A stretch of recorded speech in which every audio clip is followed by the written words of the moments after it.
আজ সকালে তেমন কোনো রান্না ছিল না। আগের দিনের যে খাবারগুলো ছিল সেগুলো দিয়ে ডিম দিয়ে কোনো রকমে খাওয়া দাওয়া শেষ করে এদিকে মনে হলো একটু চা করি।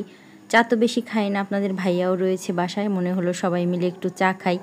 চা বানিয়েছি, চার কালারটা মাশাল্লাহ সুন্দর এসেছে। আর এখানে 2 রকমের কাপ হওয়ার কারণ কি জানেন, বেশিরভাগ সময় আমি চা খাই না, তো 2টা কাপই বাহিরে রাখা ছিল। রোজ আর রোজের বাবা খায়, তো এক এক রকমের এক একটা রয়েছে বাহিরে, যার জন্য এরকমভাবেই খেতে হলো। আর আপনাদের ভাইয়া আবার কিছু আম নিয়ে এসেছিল, জাম্বুরা, তারপরে হচ্ছে এখানে আমরা, ওইগুলো ব্যাগের মধ্যে রাখা ছিল আর বের করা হয়নি, তো এগুলো বের করে নিলাম। আমগুলো দেখে মনে হচ্ছে এক একটাই হয়তো 1 কেজির মতন হবে, এত বড় বড় ছিল। খেতেও মাশাল্লাহ মিষ্টি ছিল। আম তো একেবারে নাই বললেই চলে, শেষের দিকে। এই আমগুলোই মনে হয় এখন পাওয়া যাবে, তাছাড়া অন্য কোনো আম মনে হয় না আর আছে। আর যেগুলো আছে সেগুলো হচ্ছে ফজলি আমের আটির দিকে একটু টক টক থাকে। সকালে হালকা পাতলা খাবার খাওয়া হয়েছে, আর এদিকে ভাবলাম একটু পুরি বানাই। চিলি ফ্লেক্স করে রেখেছি, ডাল সিদ্ধর সঙ্গে চিলি ফ্লেক্সটা মিশালে অনেক সুন্দর একটা ঘ্রাণ আসে, বেশ ভালো লাগে। আর মরিচ ভাজার যে বিচিগুলো থাকে, এটা আমার সবথেকে বেশি পছন্দের। সব উপকরণই মোটামুটি রেডি, শুধুমাত্র পুরি বানালেই হয়ে যায়। পুরি সাধারণত আমি খুব একটা বেশি বানাই না, বানাতে পারিও না অত ভালো। নিচতলার একটা ভাবি আছে, উনি মাশাল্লাহ অনেক সুন্দর বানায়, যে বাড়ি দিয়েছে খেতে ভালো লাগে।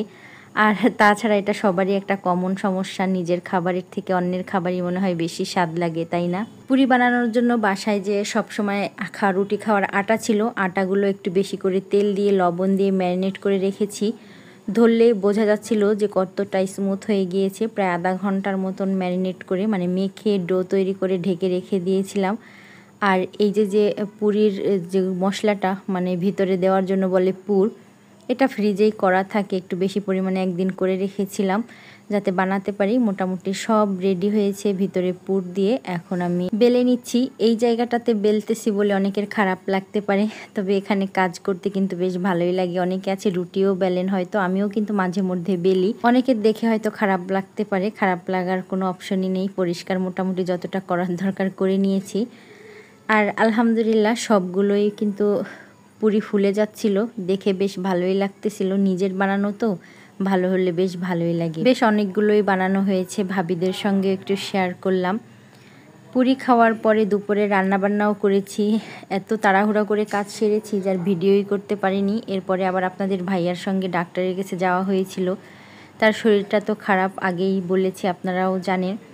তো ডাক্তারের কাছে যে এই যে অপেক্ষায় রিপোর্টের জন্য, ডাক্তারের সিরিয়ালের জন্য বসে থাকা, এটা যে কতটা যন্ত্রণাদায়ক।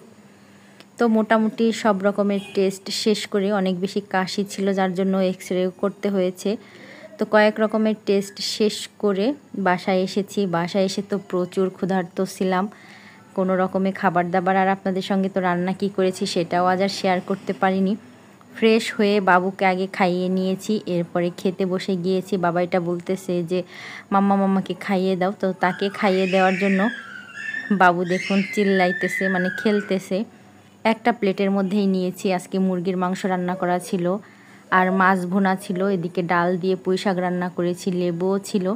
তো এগুলোই ছিল আজকের দুপুরের খাবার দাবার। আজকের রান্নার রেসিপিগুলো, মানে কি রান্না কিভাবে করলাম সেটা আর শেয়ার করতে পারিনি, এতটাই ব্যস্ত ছিলাম সারা দিনে। পুরুষ লোক দিনের বেলায় বাসায় থাকলে, এমনিতে কাজ না থাকলেও মনে হয় অনেক কাজ রয়েছে। আজ এই